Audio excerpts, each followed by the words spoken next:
बिस्मिल्लाहिर्रहमानिर्रहीम। अस्सलाम वालेकुम। आज मैं आपको नए तरीके की मिठाई बनाना बताऊंगी, वो भी गंदम के आटे से, जिसमें आपको मिल्क केक का टेस्ट तो मिलेगा ही, साथ में इसके आटे का हलवा या आटे की बर्फ़ी का भी टेस्ट मिलेगा। ये मिठाई बनके बहुत ज़बरदस्त, बहुत सॉफ्ट बन के तैयार होती है। इंशाल्लाह आपको और सबको, घर वालों को भी बहुत पसंद आएगी। तो आइए हम रेसिपी शुरू करते हैं। 2 कप मैंने लिए हैं आटे के। गंदम का आटा है, जो जैसे गेहूं का आटा जिसे हम रोटी बनाते हैं। इसको अच्छी तरह छान लेंगे और इसको ऐसे ही ड्राई रोस्ट करेंगे। फ़िलहाल मैं इसमें घी या ऑयल वगैरह नहीं डालूँगी, इसको ऐसे ही ड्राई रोस्ट करेंगे। ये थोड़ा सा टाइम लगता है, इसको तेज़ आंच पे बिल्कुल भी नहीं इसको रोस्ट करना, क्योंकि तेज़ आंच पे एकदम इसको कलर आ जाता है और जो हमारी बर्फ़ी का टेस्ट है वो कड़वा हो जाएगा। बाज़ खाने तेज़ आग पर अच्छे बनते हैं, बाज़ कम आग पर बड़ा डिपेंड करता है। अच्छी तरह दम वाली आग पे ही इस जो आटे को ड्राई रोस्ट करना है। और देखें थोड़ा सा इसका कलर चेंज हो गया है, तकरीबन 5 मिनट हो गए हैं। मज़ीद मैं 2-3 मिनट और इसको ड्राई रोस्ट करूँगी। बहुत मज़ेदार ये रेसिपी है।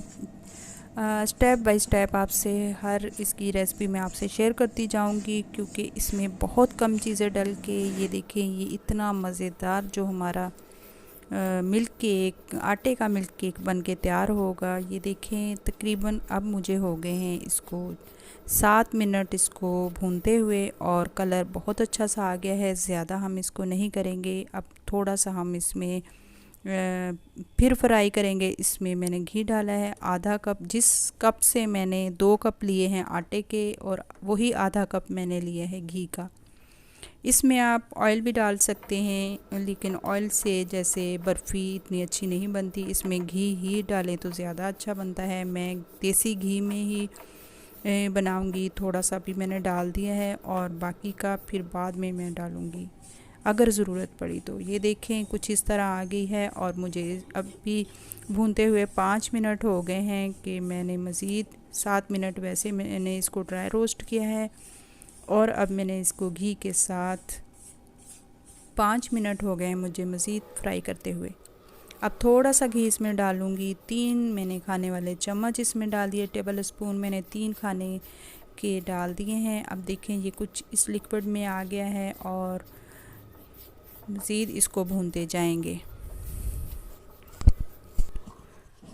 अब इसमें हम डालेंगे खुश्क दूध। आप कोई सा भी दूध ले लें। खुश्क दूध अगर नहीं है आपके पास, आप मलाई का 1 कप या आधा कप डाल दें, जो दूध से मलाई उतारते हैं वो इसमें डाल दें। मैं इसमें खुश्क दूध डाल दूँगी, तकरीबन मैंने आधा पौना कप मैंने वो डाल दिया है। इससे मिल्क केक का टेस्ट बड़ा ज़बरदस्त आता है, बहुत जायकेदार ये मिठाई बन के तैयार होती है। ये देखिए मैं थोड़ा सा इसको रोस्ट करूँगी। अब मैं इसको उतारूँगी और चाश के लिए मैं रखूँगी बर्तन।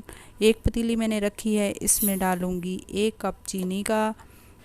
वैसे अगर वज़न के हिसाब से देखें तो 250 ग्राम मैंने आटा लिया है और 200 ग्राम मैंने चीनी ली है, और 1 कप मैं इसमें पानी का डाल दूंगी और इसकी चाशनी बनाएंगे। ये देखिए गिलास मेरे पास इतना बड़ा नहीं है, थोड़ा छोटा ही है, 1 कप के बराबर ही है। इसमें मैंने 1 भर के डाला है, और इसमें 3-4-5 मैं इसमें इलायची डाल दूंगी। आप इसमें चाहें तो पीस के पाउडर इसका डाल दें इलायची का। मैं साबुत ही डाल दूंगी, फिर निकाल दूंगी, क्योंकि दाने इसमें मुंह में आते हैं तो अच्छे नहीं लगते। मैं बाद में इलायची निकाल दूंगी। ये देखें चाश बन गई है। कोई इसकी 1 तार या 2 तार नहीं करनी। जब चाश हमारी तैयार हो जाए तो उसको हम फिर उसमें डाल देंगे। आटा मैंने उतार के रख दिया है उसको वैसे ही। अब ये देखिए चाश बन गई है। अब चूल्हा बिल्कुल बंद कर दिया है, चूल्हा नहीं जलाऊंगी, और ये भी काफ़ी हद तक ठंडा हो गया। और इसमें मैं ये चाश आधी पहले डाल के मिक्स करूँगी, और बाकी की बाद में पूरी डाल के इसको अच्छी तरह मिक्स कर लूँगी। ये फ़ौरन से सख्त हो जाता है, और इसको हम किसी छोटी ट्रे में डाल के रख दूँगी। ये देखिए मैंने छोटी सी पिज़्ज़ा ट्रे थी उसमें डाल के रख दिया था, और तकरीबन 3-4 घंटे के लिए बहुत अच्छा सा सेट हो गया है। अब इसको निकाल दें। दरअसल मैं इसमें बटर पर रखना भूल गई थी, और मैंने ऐसे ही रख दिया था और ये निकल नहीं रहा था। तो मुझे इतना ये परेशान होगी कि अब यह कैसे निकलेगा। अगर मैं इसको वैसे ही निकालती तो ये सारा टूट जाना था। तो मैंने छुरी की मदद से भी इसको निकाला और निकालने की बहुत ज़्यादा कोशिश की तो वो निकल नहीं रहा था।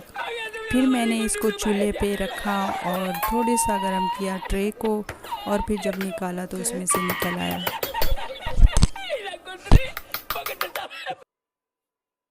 अब मैंने पिज़्ज़ा ट्रे को थोड़ा सा गर्म किया तो उसमें से बहुत आराम से निकल आया और मुझे इतनी खुशी हो रही थी। अब मैंने सोचा अच्छी सी इस पर डिज़ाइनिंग कर लूँ।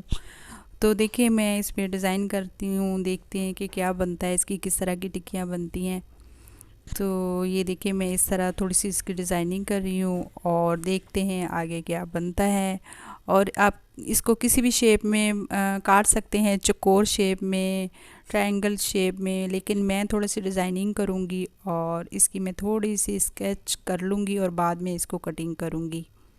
बहुत अच्छा लग रहा था, बहुत ज़बरदस्त ये बन के तैयार हुआ था। और जितना ये दिखने में अच्छा लग रहा है, ये इतना खाने में भी बहुत मज़ेदार ये बना था। उम्मीद करती हूँ आपको मेरी ये वीडियो ज़रूर पसंद आएगी। तो जी जनाब, मैंने इस तरीके से इसकी डिज़ाइनिंग काट ली है। ये देखें कितनी प्यारी लगती है। आप इस तरीके से काट लें, किसी भी शेप में कटिंग कर लें, तो आपकी अपनी मर्ज़ी है। क्योंकि ये इसकी इतनी ज़बरदस्त वो थिकनेस हो जाता है, इतनी ज़बरदस्त इसके केक की कटिंग होती है कि आप जिस शेप में चाहे, जिस डिज़ाइनिंग में चाहे इसको काट सकते हैं। तो ये देखिए लास्ट वाला लुक कितना ज़बरदस्त लग रहा था और दिल ही नहीं कर रहा था कि इसको हम इस डिज़ाइन को काट के खा लें, उठा के खा लें। तो मेरी आपसे रिक्वेस्ट है, मेरे चैनल को ज़रूर सब्सक्राइब करें। जो भी नए आने वाले हैं, जो वीडियो देखने वाले हैं, तो प्लीज़ सब्सक्राइब करें और लाजमी शेयर भी करें और लाइक भी करें। मिलते हैं अब नई रेसिपी के साथ। अपना बहुत सारा ख्याल रखिएगा, अपने बच्चों का ख्याल रखिएगा, बुज़ुर्गों का एहतराम कीजिएगा। तो अब मिलेंगे हम इंशाल्लाह अपनी नई वीडियो के साथ। जज़ाकिल्लाह। अस्सलाम वालेकुम व रहमतुल्लाहि व बरकातुहू।